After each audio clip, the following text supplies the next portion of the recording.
Chapter 41. I am Lisa's man. Lisa gazed at her own father. Father, how have I been unscrupulous? I had no part to play in this rumor. If you are really honest, you can still make up for it by going to the Carters and apologizing to them now. They still have not found someone for the marriage. Emily would sooner die than let Olivia marry. And Richard could only stare at the Carters giving their riches away to someone else. The thought of that made his heart nervous. Lisa was in astonishment. She glanced at her father mockingly, unable to grasp how he could still be thinking of that topic now. Father, don't think about this anymore. Don't claim that I don't want to, actually. I already have a boyfriend. So I will not marry anyone else. Lisa did not indicate that she was already married. She simply stated that she had a boyfriend. Richard was astonished. He stared at Lisa curiously. Are you serious? Lisa laughed. Why would I lie about something like that, Nathan? Of course not. That is merely a rumor. Richard's gaze turned with disappointment. It was impossible, with her. How could she attract the eyes of someone like Nathan? Richard snorted. You better not bring home a poor gigolo from your circle. I will tell you now, I will never consent to it. You better not get tricked too. I don't see how the Carters are awful. If you enter their family, you become a lady everywhere you go and enjoy a beautiful life with infinite money to spend. If you want their money so much, why don't you send stepmother to marry them? I am your daughter. But you want to sell me. Lisa was devastated. She never understood why she was even born into this household. Richard's face dropped.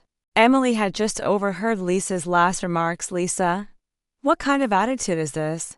I let you into my home to attend the engagement and treat you like family. How dare you say such things to me and your father? Lisa sneered. Only you know best why you let me return. Anyway, I already have a man. I don't believe the Carters will still be willing. You both best discard this thought of yours. Emily's face turned red. You shameless girl. I just knew it. You were out there fooling around, and you dare say you already have a man? You're still proudly showing off how loose you are. Lisa already knew that no matter what she did, she was always wrong in their eyes. If she just came back like that, folks would believe she had no regard for this house. If she fixed herself up before coming back, they would say that she was showing off. Lisa turned and walked away immediately. However, a calm voice immediately sounded. Are you forcing Lisa to marry someone else? This voice, it was deep, raspy, but had an aura of compassion. Lisa turned her head to find James behind her, wearing in a black suit. As he walked over, James' enormous stature brought about a king-like atmosphere. His eyes were fixed, and it felt like nobody could gaze deeper in. While still in her wheelchair, Lisa felt his hand moving behind without much effort. Lisa did not expect him to be here. Nobody expected him to be here. Lisa had not even told him that she would be coming here. After all, they were only married because of a contract. She did not want to disturb him with her own concerns. Looking up, her eyes met his deep, dark eyes that seemed to be peering into hers. He then raised his eyes and glared at Richard and Emily. With apparent scorn, Emily stared at James and questioned harshly, Where are you from? James calmly glanced over Emily. His voice was cold, and although he contained it, his voice was still obviously harsh. Is this your stepmother? He completely ignored Emily and bowed his head to ask Lisa. Lisa stared at Emily and replied, Emily indignantly aimed her finger at James. You must be Lisa's gigolo, aren't you? Who permitted you to be here? James clutched onto the wheelchair and gazed at Emily. Without blinking an eyelash, he said, It's an engagement. Of course, the family must attend. Since you invited Lisa, I had to come along. Am I not right? Lisa figured Emily must not have realized who James was. Lisa would never have imagined that such a perfect person existed. First, he was the top of the crop. He would never have been within her reach, and neither would she have attempted. Second, although reporters sought to take images of him discreetly, they were never successful.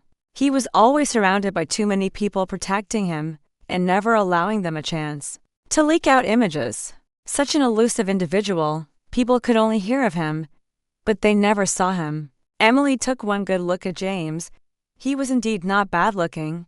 Maybe he was also a celebrity. Emily snorted and said, Who do you think you are to claim to be family? If you want to marry and take away our Lisa, you should at least get her approval. Which we have not given you, we will definitely not. James replied bluntly, his voice lacking warmth. I do not need approval from anybody for who I want to marry. Ha, you're too arrogant. She is part of the Smith family. And she is our daughter, not some cheap object you can take away any time. Tell me first, what is it that you do? How much do you earn in a month? Do you have a house? Are you local? Do you have a car? How much dowry have you prepared for us? Let me tell you that our minimal dowry is $1 million. If you can't meet that, don't consider about marrying her.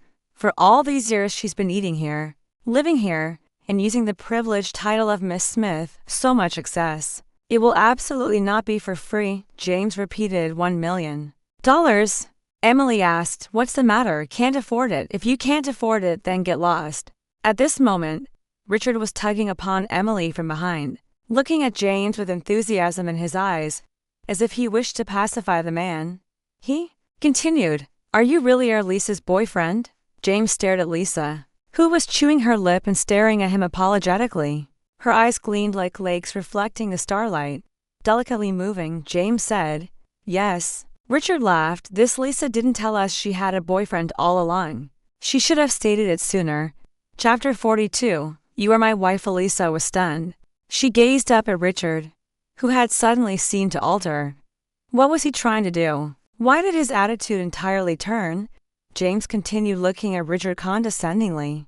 We only just got together, so I'm not in a hurry to visit her home with her. Oh, but we welcome you anytime. The sooner, the better. Richard laughed loudly. Lisa has always been the cause of our worries. She is still young and undeveloped. In the future, she will comprehend that what we have done is for her own good. Now, she is under your care. James bent his head and held her hand carefully. Lisa lifted her head to follow his gaze. James remarked frankly, Lisa is the purest, loveliest, and most beautiful girl I've ever met. Being with her makes me very pleased. Taking care of her is my duty.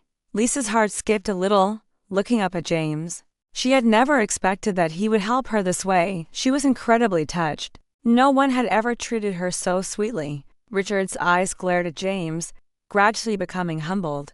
Emily was not delighted to see her husband degrading himself to a gigolo like that. It was inconceivable. James began to push Lisa. Lisa's leg was injured because of the car accident. It is not healed yet and she needs plenty of rest. If there's nothing else, I shall bring her back to rest. Richard immediately said, Of course. Of course, please go ahead, right this way. James glared scornfully at Emily one last time. As he was shoving Lisa away, Emily tightened her teeth. What type of mindset was that? How dare he behave so confidently in front of her? From distance, Ryan watched as Lisa went with a lovely but cold-looking man. His heart shook a little. Who was the guy? Ryan gazed on as that man pushed Lisa, acting quite considerate, with interest on his face. Ryan stepped near them while overhearing Emily violently lashing out at Richard. What the hell are you doing? Why were you all over the gigolo? Groveling at his feet. Emily was such a disgrace. Nathan glared at Emily. That was no ordinary man. Emily answered, Yeah, he looks decent. But Ryan is also good-looking and even richer than him. Richard snorted. See? You didn't even notice that he had a ring on his finger. That ring is not something you see on just anybody, huh? It's just a ring. Why would a man be donning jewels anyway? Emily said indignantly. Richard said, You know nothing. I've seen that ring on someone before. He was wearing it publicly on television. Who? Which celebrity? Emily thought, since it appeared on television, it had to be a celebrity. Richard's eyes narrowed. The president. Emily's jaw dropped as she shouted out, That's impossible. Are you crazy? You must have seen the wrong thing just then. Ryan walked over from behind. Hearing them mention the president's ring, he asked seriously, Uncle, Auntie, what are you talking about? The president indeed wears a ring because he's a family man. He wears a ring as his family's symbol, and he wears it everywhere he goes. Just now, that man was part of the James family. Until today, there was only one individual in the James family whose photos have never been shot before. And that was the elusive James. Don't tell me that man pushing Lisa was James. That one sentence stunned everybody into stillness. I'm 90% sure. Richard felt even more certain now after hearing the same speculation from Ryan. Emily was unconvinced. That's impossible. You both are thinking too much. Just look at how slutty Lisa is. How could she possibly hook such a massive fish? You think too highly of her, of course. Emily refused to believe it. It was impossible. A beauty like Olivia, being able to marry Ryan, was already the envy of many. Why would a slut like Lisa be able to meet such a rich and skilled man? She would rather die than think that it was real. Ryan also felt confused. So, how did they know each other? Emily answered plainly. HMPH. Even if that was him, he must merely be messing with Lisa. She has grown adventurous recently, hooking up with Nathan, and now with another man. Is she so determined after meeting Olivia that she's willing to sacrifice herself for money? And you still want to encourage her, Richard? When she decides to quit fooling around, she's not only going to offend others, she will implicate us as well. With her shoulders squared, she looked as if she was going to erupt like a firecracker. As Ryan listened to Emily's statements, he gazed gravely at the direction in which the man and Lisa went. People at the side were looking oddly at Lisa and James. Curious chatter flooded the air. Who is the man going with Lisa? Indeed, I've never heard of him. But he is so handsome, those eyes are so enchanting. I think he's even more handsome than today's groom. Olivia heard the chat, but only turned around when she heard how someone was more handsome than the groom. Lisa was with that man. Olivia's heart hardened. This Lisa. She obviously arrived with an agenda today. She was coming to take the attention. James continued pushing Lisa till they reached to an area where there were few people. Only then did Lisa breathe out a sigh of relief. Looking up at James, she asked, "What brings you here?" James said, "There's a happy occasion in your family. As your husband, I have to come take a look, don't I?" Looking behind, he could still see Ryan's shadow. In his heart, he did not understand why Lisa would want someone like that. He was merely a pretty boy. Did Lisa like this type of man? While contemplating, James's face clenched up even more. Lisa said, "It is only my sister's engagement." "And the engagement of the man you like?" James replied with scorn. Lisa replied without hesitation, "Hey, it's not like that, Ryan. Wasn't that his name?" James gazed at her. Lisa's face reddened somewhat. She hesitantly admitted, "That was in the past. In any case, as your husband, I should be with you at an event like this." Lisa remarked gently, "There's no need for that. It's all right. I'm your husband." James pushed her towards the banquet area. Lisa reminded him, "Only on paper." James continued, "For every day we're not divorced, you are still the woman betrothed to me as my wife. Legally and morally, you are my wife. So I should be here."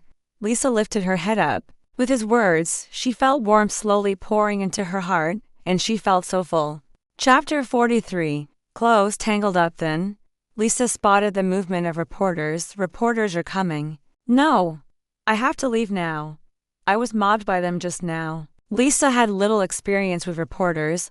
She still did not know how to handle them. She did not know what to say, and was terrified of saying the incorrect things. That would ruin her job. James glanced and remarked, "We can hide inside. Let's go." As he said this, he glanced over at his soldiers to walk over and take a look. Under the subtle protection of his soldiers, the two of them walked deeper in. Lisa was happy that no reporters followed them. "Luckily, we lost them. I wouldn't know what to do otherwise." James glanced at her silently and thought that if the hotel had not been under his family's name and surrounded by his people, she could never have escaped. It was not that the reporters did not follow her. They were halted. Soon, they found a room in the hotel to rest. James added, "I've asked for the staff to bring some food. You should have some." "That's great, James. You're too good." She raised her head towards James. Her face filled with gratitude. James understood that she was putting on an act, but he was secretly satisfied. "Since you know how good I am, then treat me better," he said and slid a dish in front of her. Sitting in a wheelchair was inconvenient. When James pushed the dish in front of her, she gazed at him with greater happiness. She did not dislike this man all the time. Lisa ate a couple pieces of food while James's phone rang. He went over to take it up. On the other end of the telephone, the security guard stated, "Sir, Ryan wanted to look for you just now. We stopped him." Expressionless, James glanced over to Lisa. When he put down the phone, he watched Lisa fidgeting around and presumably tugging at her clothes. James asked, "What's wrong?" Lisa strained to untie the ribbon at the back. Defeated, she moaned, I think my back is all tangled up. James shook his head and stepped over to her. Okay, seeing as you are dumb and clumsy, let me give you a hand. Lisa gave in. All right, you're the smart one, he said. Look at how silly you are. He took a closer look to find that the ribbon was stuck in the wheelchair. No surprise it was hard for her. He pulled out the ribbon and stated, "Nobody asked you to wear a dress so difficult to wear." Lisa felt his hands roaming around, occasionally caressing her back and making it hard to restrain herself. Pretending not to feel anything, she sneered, "It's an engagement. I can't not wear something dressy. Also, I am your wife now. Surely. I have to give you face. See this dress, my firm let me borrow it, it's branded." James's face reddened. "If you have no clothes, I could have bought them for you. Why borrow from your company? That would be troublesome." "Is it troublesome? Or is it because you didn't want to tell me? You were going to the engagement party of the guy you like?" James muttered as his grasp tightened. The more he thought about how determined she was to attend the party, the more uncomfortable he felt. Lisa felt a pain in her back. She turned angrily to him and shouted, "Hey, if you don't want to help me, don't. You're hurting me." "I'm sorry, I didn't realize." He too was perplexed by his own thoughts. He kept his head down and resumed unraveling the ribbon with more care. Lisa asked nervously, "Hey, why is your head down? Is your sickness acting up again?" She recalls him warning her that if he went too close to ladies, he would have severe allergic responses including vomiting and rashes. James responded, "How could it be? I'm not afraid of touching you and getting sick. I would never embarrass myself in front of you," James said. "Speaking of embarrassment, I have seen a lot of it on your side." Lisa sneered at James. "The pleasure is all mine." She had been drugged, shamed, and made drunk by him. He definitely had seen everything. Lisa thought that Emily was definitely nothing like that. No surprise he loved Emily, and not her. Women should preserve their distance from men. After all, ladies need to retain their image. Otherwise, which man would ever love them, especially James, given his standing? He must have come across plenty of gorgeous ladies. James gazed carefully at her zipper. It was so intertwined that it was going to be hard to unzip. As he worked on the zipper hard, he could not help but notice with his head bent down that he was facing her fair and sensitive neck. The fabric below floated out as light shone softly at the front. He remembered her telling him that her chest was shaped like two peaches. Looking at it, yes it was. Although the blue fabric was concealing most of it, the top half of her chest was still visibly exposed and somewhat moving from that angle. He could see a considerable chunk of her bare back. Her skin was silky and smooth. It seemed to be poreless except for a coating of incredibly fine hair on the surface. Like a baby's skin, his throat felt shockingly heated. He averted his eyes away but could not help feeling disturbed. However, he looked to get more concerned. As his hands fumbled more, he was annoyed that he just could not disentangle it. Forcefully, he cried, "Shit! It won't budge." With one hard pull, the dress let forth a rip sound. It was torn. Lisa could not believe what just transpired. She gripped her garment and silently lifted her head at James. She was annoyed and shouted. She felt the air conditioner blowing at her bare skin. It made her uncomfortable. "What have you done, James? How is this helping?" James was also vexed. His ears turned red as he did not know what to do. A huge section of the dress fell off, displaying areas of her body. However, it made her look much more gorgeous. Her body seemed to sparkle through the light, displaying her beautiful baby-like hair. Nobody could resist her. His heart jumped as if somebody twisted it. She tilted her head to his, eyes looking like daggers into James's. "The dress is ruined. Do you have any idea how much it cost?" James answered aggressively, "I will pay you back. HMPH, you'd better." James stared at her and took up his phone. "Get me a lady's formal gown. One with my wife's measurements," James remarked as he stared at Lisa, who was staring at him reluctantly with her large eyes and hanging onto her garments. Her chest was already huge, but with her hands held against it, it looked even bigger. James's eyes seemed to be lost as he glanced at her. She grimaced and turned away. This idiot. Lisa had no other alternative but to roll herself into the bathroom. She found a bathrobe and put it on. Chapter 44. My wife does not concern you. Ryan turned around to see her walking out in a bathrobe. He could not stop glancing at her. Lisa said, "I had no choice but to wear this. Seriously. This is all your fault." Did you do it on purpose, to think that my dress may be damaged like that? Ryan could only stare at her in her bathrobe with the sash lying loosely around her waist. If he had not recognized this woman's brilliance, she would not have been capable of acting so naturally alluring. He sensed that she was being purposeful. If she was simply wearing a bathrobe, that would mean that underneath was merely some underwear. Ryan's body grew hot. Staring at her in her robes, he did not want to look away. He kept thinking about her skin and her loose clothes. Reaching in would be so easy. Ryan shook his thoughts away as he heard the sound of the door outside. Lisa responded, "The clothes are here already. Go bring them in quickly." Ryan nodded and looked at Lisa before going to open the door. The accommodation was a suite with a bedroom inside and a living area outdoors. Ryan closed the bedroom door and exhaled hard before stepping towards the main door. However, to his amazement, it was a man with jet black hair and pale features. Nathan. Nathan spotted Ryan and his eyes jumped to gaze inside the room. When he could not see Lisa, he turned his eyes back to Ryan. Lisa's friendship with him seemed fishy. Hesitantly, he inquired, "Is Lisa here?" Although the person in front of him made Nathan feel slightly jealous, he could not help but look down at the ring on his finger. At a closer look, his eyes brightened up. That indeed looked like the Carter family's ring. Somehow, he just did not want to relax his guard in front of this man. Thus, the passion in his gaze rose as he said, "I am Lisa's friend." Ryan stood there half a head higher than Nathan. His set of dark eyes were unfathomable and infinite like the night sky, deep and unobtrusive. His eyes swept over Nathan. Ryan could not comprehend what made Lisa so captivated to him. What kind of taste in guys did she have? Did she genuinely enjoy this type of gorgeous boy? Somehow, one was Ethan and now the other one was Nathan. They were both merely lovely boys. Ryan's voice was cold and proud, although he was being a gentleman. He had a high aura that was not to be toyed with. "Lisa is inside, but she's busy." "Busy?" Nathan asked suspiciously. "Tell her it's me. She will see me." Ryan's slim fingers caressed his nose, his eyes yielding. "She's not exactly busy. She's just not wearing clothes right now, so I can't open the door for you." Nathan was shocked. Seeing Nathan's look, he said, "It was all my fault. I was careless. I damaged her dress, and I've asked my men to bring her fresh clothes, so for now, it's really not convenient for her to come out." Even if those words were veiled, Nathan understood, revealing a sense of embarrassment. Nathan never anticipated that this man in front of him and Lisa would have that kind of relationship. Nathan answered, "You may not be aware, but Lisa and I go way back. We've known each other for many years." He could not help but feel furious towards Ryan. "Oh, Lisa told me." Ryan responded gently. "She has mentioned it to me. I know you may be powerful and can do anything you want, but Lisa is a simple girl. I don't want her to get hurt.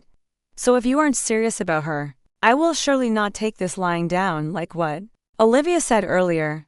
Even if Ryan had a relationship with her, he would simply toss her aside once he grew bored of her. It made Nathan upset. In his heart, it was not that Ryan was not an equal match to him, or that Ryan was playing with Lisa. Instead, he wondered if Ryan had cheated her into being with him. Ryan never anticipated that he would one day be threatened by Nathan. Looking at Nathan, he continued, "If you are warning me as a friend, I'll have you rest assured that my relationship with her is completely legitimate. We have mutual feelings and trust. There are no secrets between us, and there is a promise between us that will not be violated." What he said was true, but that was not all there was. Ryan's expression altered to something more frightening.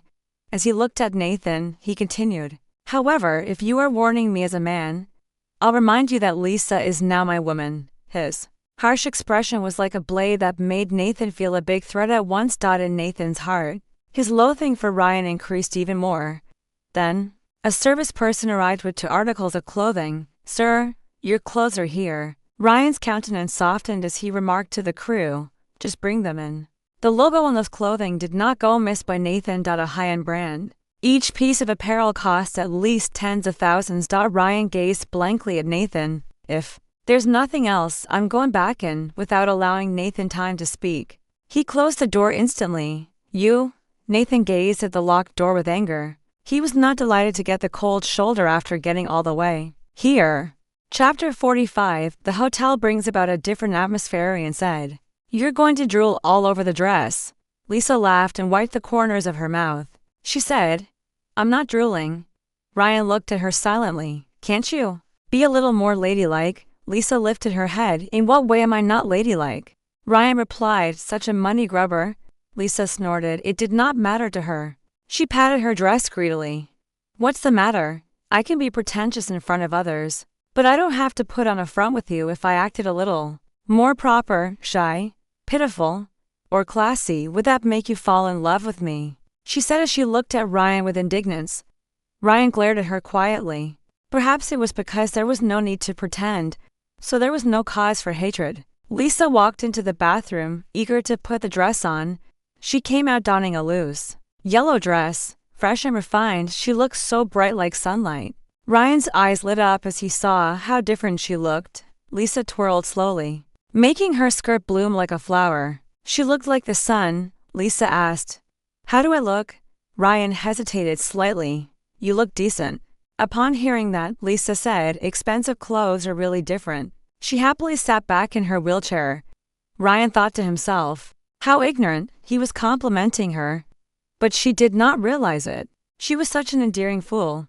Soon, Ryan wheeled her out and they left the hotel. Lisa said, This hotel is nice.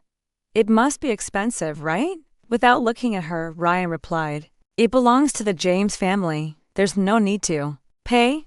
Lisa immediately reacted and turned her head back to look at the grandeur of the hall. It must have been at least a few stars. 5-star. 7. Lisa corrected herself. Any hotel under the James family is 7 stars. Lisa regretted not staying longer. Damn. You should have told me earlier. I have never stayed in such a grand hotel. I could have at least stayed one night. It's free anyway, Ryan replied. If you want, we can turn back right now. It was just a remark. But she looked up at Ryan and said, If we turn back, are we going back together?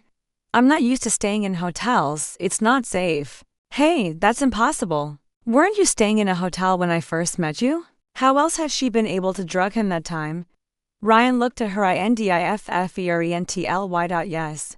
It was precisely because of someone that he no longer felt hotels were safe, no matter how secure they were. Since then, I don't stay in hotels anymore, he said as his eyes swept across her. Lisa laughed dryly.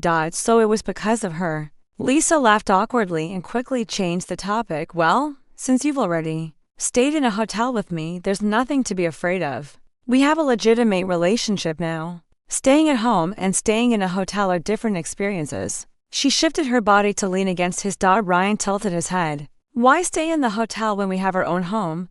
Lisa raised her head and rolled her eyes. Old couples need a little excitement in their lives. Don't you think hotels are filled with energy and mystique?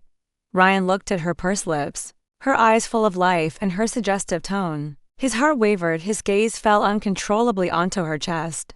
The small slit revealed the soft curves of her chest. She had no idea how tantalizing it was. He frowned and pushed Lisa. No. Well, then the car will do too. It's actually even more exciting, the constricted space. People walking about outside. The risk of someone discovering what's going on. Ryan felt like cracking her head open to see what kind of rubbish filled it. However, as her eyes narrowed excitedly, his mouth felt dry. The chauffeur in front saw the way they looked at each other. It was as if they were about to catch fire. He silently wondered what exactly this couple was doing. Were they really planning to do something here? He was still there, and he was a living person. However, no matter what they were going to do, he was a chauffeur. He had been trained vigorously, and he was not going to utter a word, although he really did not want to see anything. Fortunately, Ryan only reached out to push Lisa again, awkwardly mentioning the opening in her clothes. Lisa smiled and said, Hey Ryan, why is your face so red? Ryan shot a glance at her to stop her from talking. Lisa laughed loudly and said, Whoa, are you being shy, Ryan? Who knew you'd have such a pure side? Shut up, don't tell me you've never done anything like that with Emily. She tugged at his arm. Ryan's face darkened. You think everyone is so shameless like you? Lisa shut her mouth. Very well. This Emily was the best. His expression sank upon thinking of Emily. Lisa noticed and tugged him. All right, don't be angry. I was only joking. While leaning against him, she sighed and said, I know very well how you and Emily love each other, yet you're unable to be together. She's right there, but you can't hold her in your arms, though. What a forbidden love. Now that I think about it, I do empathize with Emily. She must be missing you every day. Ryan's expression sank even more. Lisa seemed to be unaware of what she was saying. You too. You could have spent time with Emily instead of coming to find me since you're so free. You could have been enjoying a candlelit dinner with her right now. Ryan looked at her. How thoughtful of you. Maybe she deserved a Best Wife award. But of course, what are we to each other? Since we're living together, I have a duty to share your burden. It's all right. You can tell me anything you're upset about. I will help you ease your worries and make you feel better. So I don't have to look at an unhappy face every day. This way, I will also be happy. It's a win-win situation. There's no need. If I wanted a counselor, I would have looked for a professional. But professionals would cost money. Since I've already used so much of your money, you might as well make your money's worth. Don't worry, you can totally treat me as a doctor. Lisa continued, I'm serious, alright? That Dr. Ethan, how much does it cost? To invite him home, Lisa thought that the doctor was rather skilled. He must have been earning tens of thousands a month. Judging by Ryan's wealth, Ryan replied, 30 million yuan annual salary. Lisa said, my dear, you can hire me. Really, I'm not as expensive. I'll come whenever and wherever. I will keep your secret safe. I'm responsible. And we're husband and wife. Blood is thicker than water.